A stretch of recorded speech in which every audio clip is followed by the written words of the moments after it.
Hello नमस्ते guys. आज चाहिँ हामी स्मोक डग लिएर आएको छु तपाईहरुको अगाडि। हेर्नुहोस् कसरी बनिन्छ। ठीक छ, हामी बनाएर देखाउँछु कसरी बनिन्छ। हेर्नुहोस्, bell pepper, strawberry, rocket leaves आयो।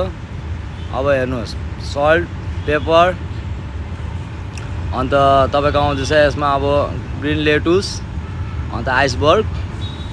हेर्दै जानुहोस्, तपाईहरु पनि यो घरमा आरामले इजिली बनाएर खान सक्नुहुन्छ। हेर्नुहोस्, एकदम राम्रो छ यो रेसिपी, एकदम हेल्दी छ। यो बाल्समिक सस आयो हाम्रो। हेर्दै जानुहोस् गाइस, हल्का हातले मिक्स गर्नु पर्यो यसलाई हैन। लेमन, माथिबाट लेमन टक्कै हल्का हातले मिक्स गर्नुपर्छ, पुरा एकदम दबाएर हैन। अब आउँछ हाम्रो चेरी टमेटो। हेर्नुहोस् गाइस, अझै आयो बाल्समिक सस। हेर्दै जानुहोस् तपाईहरु लास्टसम्म कसरी बनाउँछु। तपाईहरु पनि घरमा पनि ट्राई गर्न सक्नुहुन्छ, चिकन होस् या मटन होस् केमा। हेर्नुहोस्, प्लेटिङ यसरी गर्नु पर्यो टक्कै है, सफा गरेर कतै यताउता लाग्नु भएन, सफा प्लेटिङ गर्नु पर्यो क्या।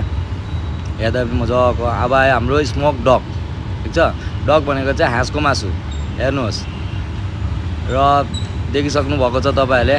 अब हाम्रो सलाद त रेडी छ, र लेयर लेयर काटेर स्लाइस काटेर डग पनि एकदम रेडी छ हाम्रो हैन, हाँसको मासु। माथिबाट बाल्समिकको सस गार्निसको लागि।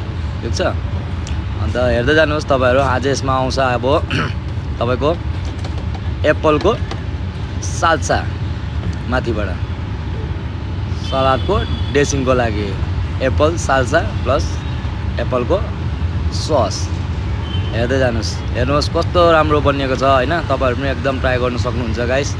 यो एकदमै राम्रो रेसिपी छ।